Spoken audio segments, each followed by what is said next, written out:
श्री राम नाम की एक बड़ी सुंदर विशेषता है जो शायद ही आप लोगों को पता होगी। देखो ध्यान से समझना। तुलसीदास जी ने रामचरितमानस में भगवान राम के नाम की वंदना को एक लेकर के एक बड़ी सुंदर चौपाई लिखी, जिसका अर्थ मैं आपको बताऊंगा तो आप भी सुन कर के सोचोगे कि भाई हाँ, कोई नई बात है, मतलब एक बड़ी अद्भुत सी बात है। तो एक चौपाई आती है मानस जी में कि सुमिरत सुलभ सुखद सब काहू, लोक लाहू परलोक निबाहू। ये नाम की महिमा को लेकर के चौपाई है। अब देखो इसका अर्थ समझना बड़े ध्यान से।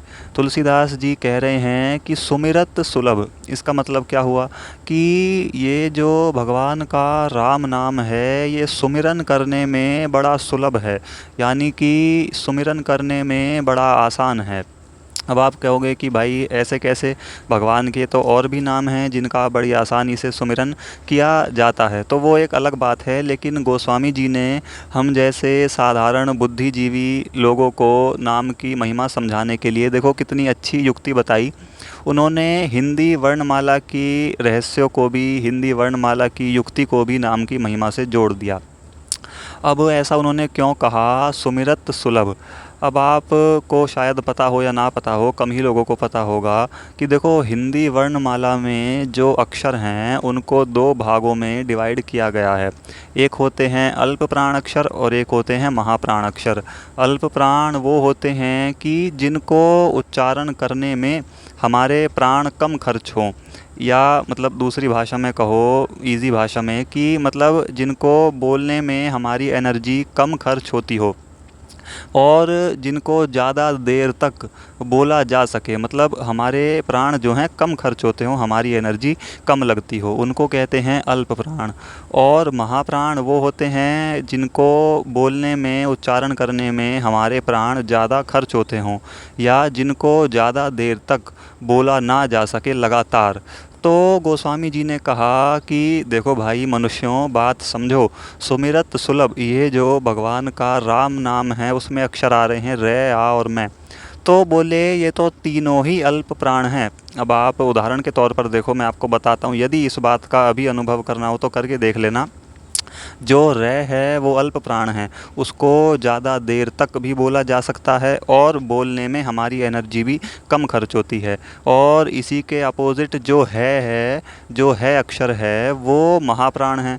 उसको ज़्यादा देर तक लगातार आप उच्चारण नहीं कर पाओगे, मतलब थकान सी हो जाएगी, मन ऊब सा जाएगा, क्योंकि उसको बोलने में, उच्चारण करने में हमारी एनर्जी जो है, हमारे प्राण जो हैं ज़्यादा खर्च होते हैं, हमारी एनर्जी ज़्यादा खर्च होती है। और यदि आपको एक्सपीरियंस करना है तो अभी आप करके देख लो, रे को लगातार बोलो और है को लगातार बोलो, आप खुद ही देख लेना किस में ज़्यादा एनर्जी लगी और कौन सी देर, मतलब कौन से अक्षर को आप ज़्यादा देर तक बोल पाए। तो गोस्वामी जी कह रहे हैं सुमिरत सुलभ, कि भाई देखो राम नाम तो बोलने में भी आसान है। कितनी बढ़िया उन्होंने युक्ति बताई है, कितना सुंदर उन्होंने दृष्टांत निकाला है कि राम नाम में जो तीनों अक्षर आ रहे हैं वो तीनों ही अल्प प्राण हैं, यानी कि जो जापक है या जो कह लो जीव है, मनुष्य है, वो तीनों ही अक्षरों को बहुत ज़्यादा देर तक जप भी सकता है और जपने में उसको, मतलब उसके प्राण कम खर्च होंगे, उसकी एनर्जी भी ज़्यादा वेस्ट नहीं होगी। तो गोस्वामी जी कह रहे हैं भाई,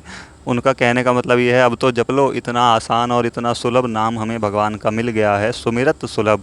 उसके आगे बोले सुखद सब काहू। तो ये जो भगवान का नाम है ये जापक का हर तरीके से सुख करता है, हर तरीके से उसको सुख पहुंचाता है। अगली चौपाई है लोक लाहू परलोक निबाहू। अब देखो काफ़ी लोगों का ये मत होता है, अब पता नहीं कैसी बुद्धि उनकी रहती है, मुझे नहीं पता, कि जो भगवान का नाम है वो तो मरने के बाद ही साथ जाएगा। भाई यहाँ जीने के लिए तो हम कुछ और ही हमें करना पड़ेगा, भगवान का नाम हम क्यों लें, जब मरेंगे तब की तब देखेंगे। तो ये बात बिल्कुल गलत है। प्रमाण भी आपके सामने है, लोक लाहू। सबसे पहले तो यहाँ पर लोक के बारे में ही बोला गया, लोक यानी ये इस धरती लोक में जहाँ हम हैं।